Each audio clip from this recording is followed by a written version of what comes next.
Secretary power and renewable energy Ladakh. आज power sector के बारे में ब्रीफिंग कर रहा हूँ। तो आज के दिन हमारी जो कंज्यूमर बेस है वो 60,000 क्रॉस कर गया पावर सेक्टर में, और एग्रीमेंटेड लोड भी 103 मेगावाट है आज के दिन। पिछले साल के मुकाबले में हमारा रेवेन्यू 21% बढ़ा है पावर सेक्टर का। पिछले साल 54 करोड़ का रेवेन्यू था, इस साल 65.88 करोड़। तो रेवेन्यू में 21% का इंक्रीज़ हुआ है। एनर्जी इनपुट की हम बात करें तो एनर्जी इनपुट हमारा 251 मिलियन यूनिट्स है आज के दिन, जो पिछले साल से 12% ज़्यादा है। तो पिछले साल हमारा एनर्जी इनपुट 222 मिलियन यूनिट्स था। इसका मतलब पावर सेक्टर में एनर्जी यूजेज भी बढ़ रहा है और लोड भी बढ़ रहा है हमारा, और कंज्यूमर भी बढ़ रहे हैं। मतलब स्टडी इंक्रीज हो रहा है इसमें। पावर कंजम्पशन की बात करें तो इस साल भी हमारा power consumption due to increased tourist activity, हमारा पावर अब जो पीक है वो 40 मेगावाट के करीब है अभी समर में, जो पिछले साल काफ़ी कम था, इससे कोई 25 मेगावाट के करीब था। तो इस साल काफ़ी ज़्यादा पावर का यूज़ हो रहा है। विंटर में 72 मेगावाट पीक रहा है हमारा पिछले सीज़न में, तो वो भी लगभग दोगुना है। समर से हमारा लगभग दोगुना विंटर में यूज़ हो रहा है। डीजीज़ के ऊपर बात करूँ, डीजी हमने 2020-21 में 19 डीजी को हमने रिप्लेस किया था, और 21-22 में 5 डीजी को।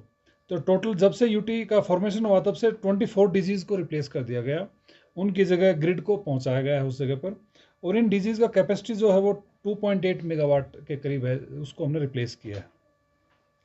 कुछ डीजी स्टेशन जो हमने रिप्लेस किए हैं उसमें मैं नाम लेना चाहूँगा: न्योमा, चुमाथांग, सागा, कांजी, स्क्यूक्या, हानु अचिनाथांग, और करगिल में बरसू, गरकोन, लस्ताक। तो ये कुछ स्टेशन है जिसको हमने रिप्लेस किया डीजी सेट उसको through grid power. Power availability में मेजर प्रोजेक्ट है हमारे लेह और करगिल में, तो एनएचपीसी उसके थ्रू हमें पावर मैक्सिमम मिल रहा है। और कुछ पीडीसी के प्रोजेक्ट हमारे जो छोटे प्रोजेक्ट हैं वो मेनली समर में जनरेट करते हैं, तो 10 मेगावाट के करीब हमें पीडीसी से मिल रहा है। 40 हमारे जो डीजी सेट्स काम कर रहे हैं वो लेह में 12 हैं उसमें से, और 38 हमारे नहीं, लेह में 40 हैं और 12 करगिल में हैं। लेह में हमारे एरियाज़ में मेनली नुब्रा रीजन और चांगथांग है जिसमें हमारे अभी डीजी सेट्स काम कर रहे हैं, और करगिल में जंस्कार रीजन है जिसमें हमारे डीजी सेट्स काम कर रहे हैं। एनर्जी मिक्स की बात करूं, ग्रिड कनेक्टेड हमारे आज के दिन 84% विलेजेस हैं। हमारे 176 विलेजेस और 53,000 कंज्यूमर हमारे ग्रिड कनेक्टेड है। 84% हमारे लोग ग्रिड या जिसको रेगुलर पावर सप्लाई मिल रही है, जिसमें डीजी कनेक्टेड में हमारे 66 विलेजेस और 8,000 कंज्यूमर हैं, जो 12% के करीब बनते हैं। और सोलर की बात करूं जिसमें लरेडा करेडा दोनों शामिल हैं, तो उसमें हमारे 24 विलेजेस हैं और 1900 हाउस होल्ड हैं, तो वो 4% बनते हैं। तो ये हमारा एनर्जी मिक्स है। तो इसका मतलब हमारा maximum region consumer wise grid connected है, और कुछ माइनर हमारा डीजी और सोलर के ऊपर डिपेंडेंट है।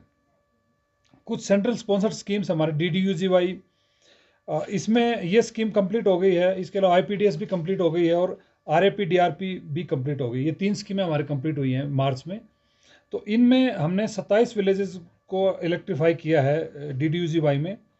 इसके अलावा दिस्कित नुब्रा सब स्टेशन को भी हमने कंप्लीट किया है।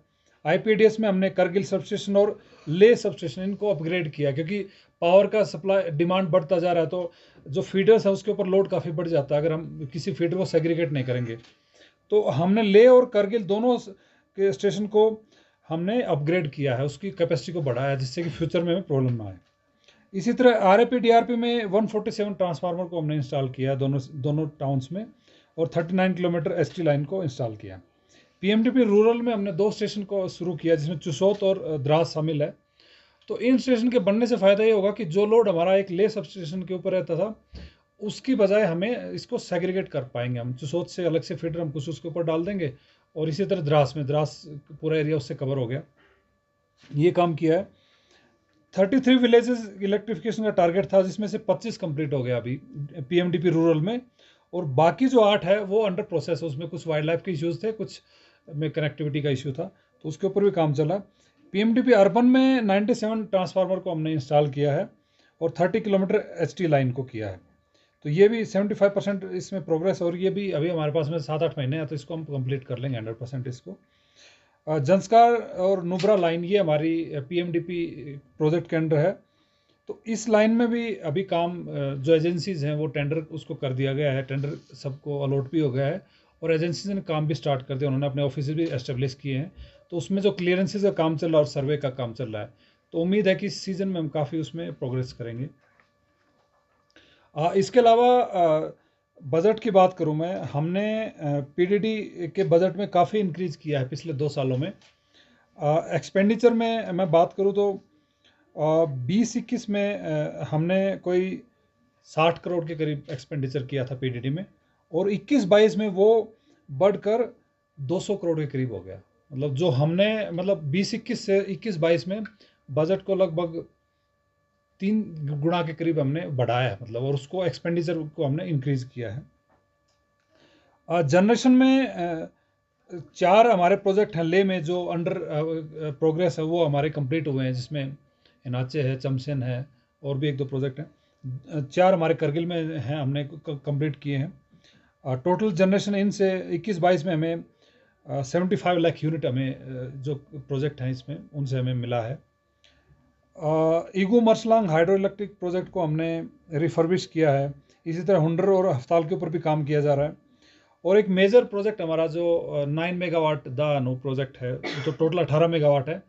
तो प्रोजेक्ट दोनों कंप्लीट हो चुके हैं, लेकिन ट्रांसमिशन लाइन के ऊपर काम चल रहा अभी, तो वो भी इस सीज़न में हमने उसका टारगेट रखा, उसको हम कंप्लीट करेंगे। उसके बाद हमें 18 मेगावाट हमें एक्स्ट्रा पावर मिलने लग जाएगी लद्दाख में।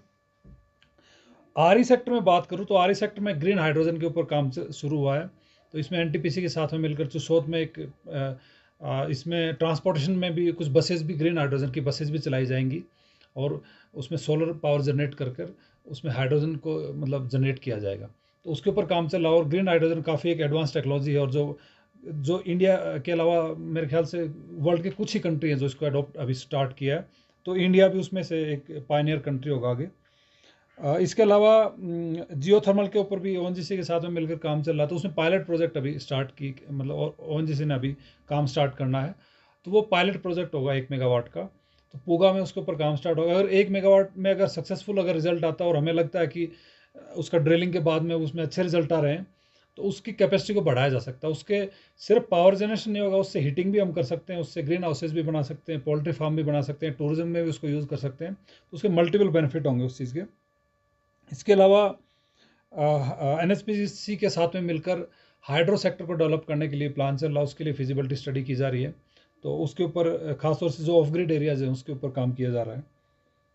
चांगथंग में 66 केवी लाइन के लिए प्लानिंग चल रही है, उसके सर्वे और डीपीआर के ऊपर काम चल रहा है। तो जल्दी उसके फील्ड में भी हम उसके ऊपर काम स्टार्ट करेंगे। हमारा लद्दाख में पावर सेक्टर का मेन विज़न यही है कि हम लद्दाख में क्लीन पावर को हम सप्लाई कर पाएँ, और इंडिपेंडेंट पावर हो हमारे पास में। हम जो भी पावर जनरेट करें उसके लिए हमें डिपेंडेंसी ना करनी पड़े किसी भी रीजन के ऊपर। तो हम इतना पावर जनरेट करें कि हम अपना सेल्फ सफिशिएंट भी और एक्सपोर्ट भी कर सके पावर को। और फोकस ये है कि हम क्लीन पावर को सप्लाई करें, क्योंकि एज से हम कोल पावर तो वैसे भी यूज़ नहीं करें, मैक्सिमम हाइड्रो पावर है हमारे पास में। लेकिन उसके बावजूद भी सेकी के साथ में 50 मेगावाट के प्रोजेक्ट के ऊपर काम चल रहा है, उसका काम भी शुरू हो गया अभी।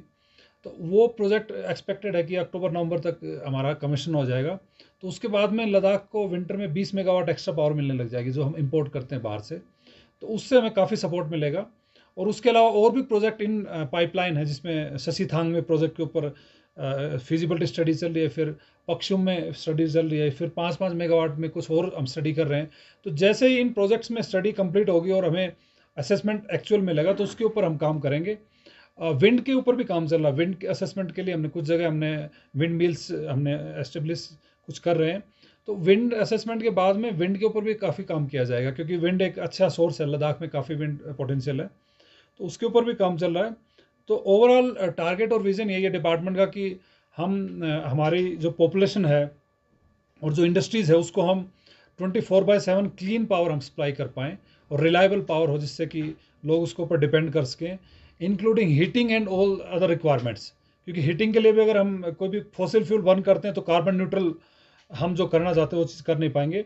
तो हमारा टारगेट ये है कि एनर्जी एफिशिएंसी भी हो, साथ में क्लीन सोर्सेज ऑफ एनर्जी को हम यूज़ करें। तो उसके लिए प्लानिंग चल रही है, चाहे वो रिमोट एरियाज़ हो चाहे अर्बन एरियाज़ हो, तो उसके ऊपर काम चल रहा है। और बाकी इस डिपार्टमेंट से रिलेटेड कोई भी आपके क्वेश्चन हो या कोई भी आपको सजेशन हो तो आप शेयर कर सकते हैं मेरे साथ। सर, ये सोलर पावर अभी आपने बताया 4% है, तो हमें ये बताया जाता है कि लद्दाख सोलर एनर्जी का बेस्ट हब है, तो ये इतना ही 4% ही क्यों सर, जबकि डीजीसी पे 12% है? नहीं, सोलर में सोलर जो पावर है उसमें ये है कि उसको एस्टेब्लिश करने में कैपिटल कॉस्ट काफ़ी ज़्यादा लगती है इनिशियली। और दूसरा डिसएडवांटेज ये होता है कि जब मौसम ख़राब होगा तो आप उसको फिर आपको दूसरा सोर्स अल्टरनेट ढूंढना पड़ेगा, क्योंकि आप फुल्ली डिपेंडेंट नहीं हो सकते सोलर के ऊपर। तो अभी जो सोलर जो अभी हमने 4% जो किया है, ये रिमोट एरियाज़ हैं जहाँ कोई ग्रिड कनेक्टिविटी नहीं है। तो ये छोटे प्रोजेक्ट थे और ये काफ़ी टाइम से चल रहे हैं। तो इसकी बैटरी हमने 41 लोकेशन के ऊपर बैटरी को रिप्लेस किया पिछले साल। इस साल भी हम जो भी बाकी जितने भी प्रोजेक्ट बचे हैं सबका हम लोकेशन करेंगे। जहाँ तक पोटेंशियल की बात है, पोटेंशियल हमारे पास में काफ़ी ज़्यादा सोलर पावर का। तो बड़े प्रोजेक्ट के ऊपर काम किया जाएगा, लेकिन बड़े प्रोजेक्ट जैसे 50 मेगावाट का अभी सेकी का काम चल रहा, बाकी प्रोजेक्ट भी हम करें।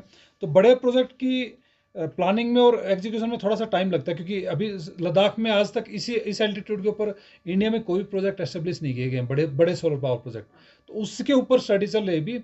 एक बार सेकी का ये प्रोजेक्ट एस्टेब्लिश हो जाए तो उसके बाद जो भी डेवलपर हैं या जो सोलर पावर के जितने भी हमारी कंपनीज हैं वो भी इंटरेस्ट दिखा सकते हैं और फिर हम उसको ईजिली हम कर सकते हैं।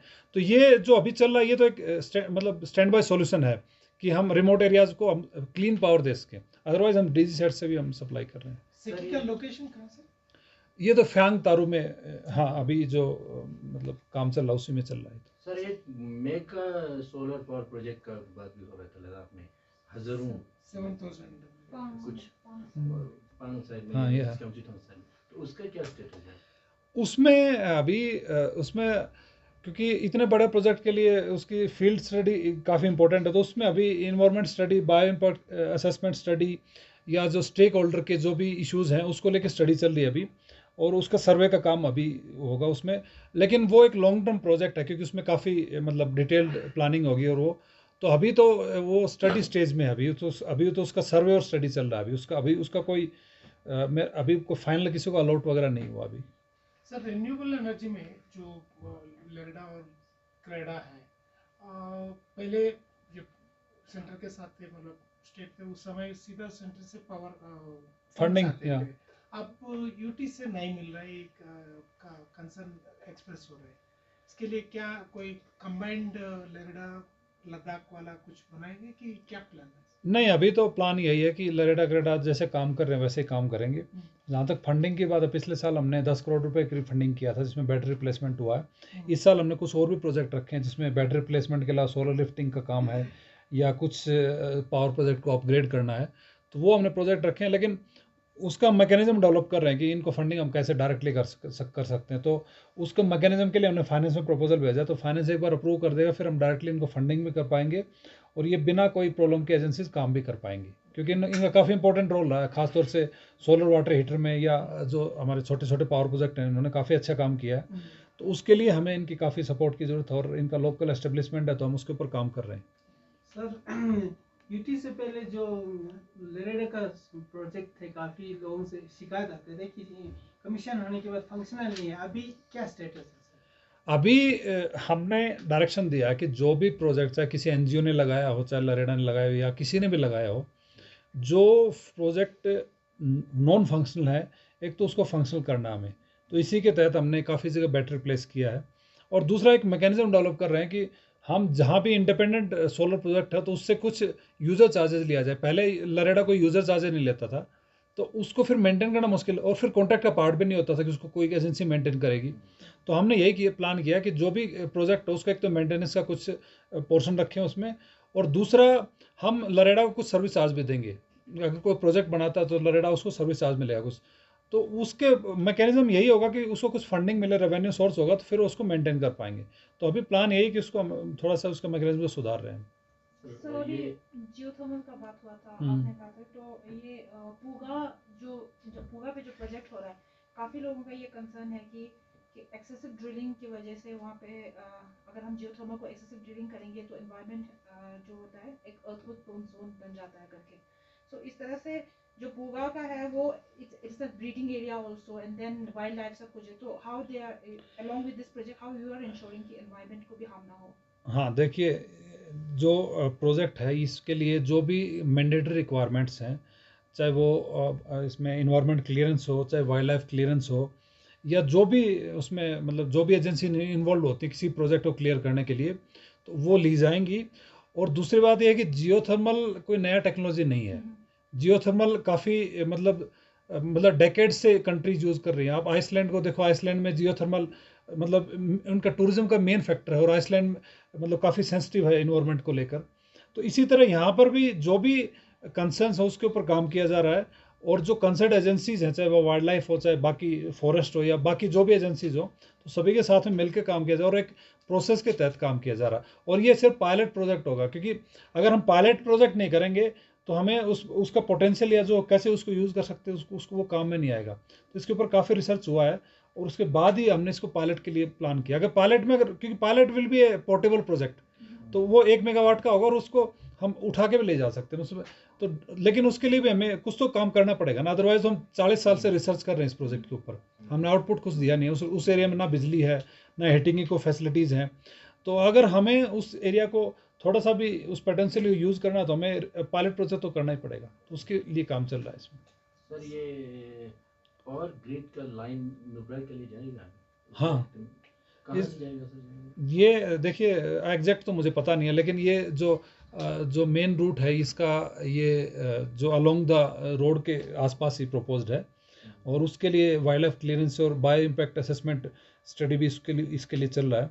तो वो ड्यू प्रोसेस फॉलो हो रहा है, और उसमें बाकी भी कुछ क्लियरेंसेज आर्मी का है, सिविल एविएशन का, वो भी उसके ऊपर भी काम चल रहा है। तो ये ड्यू प्रोसेस से ही होगा। और नुब्रा में काफ़ी डिमांड है, क्योंकि आर्मी की प्रेजेंस भी काफ़ी ज़्यादा है, और दूसरा टूरिज़्म काफ़ी ज़्यादा है। तो विंटर में भी टूरिज़्म इससे मतलब थोड़ा हो सकता है बढ़ जाए।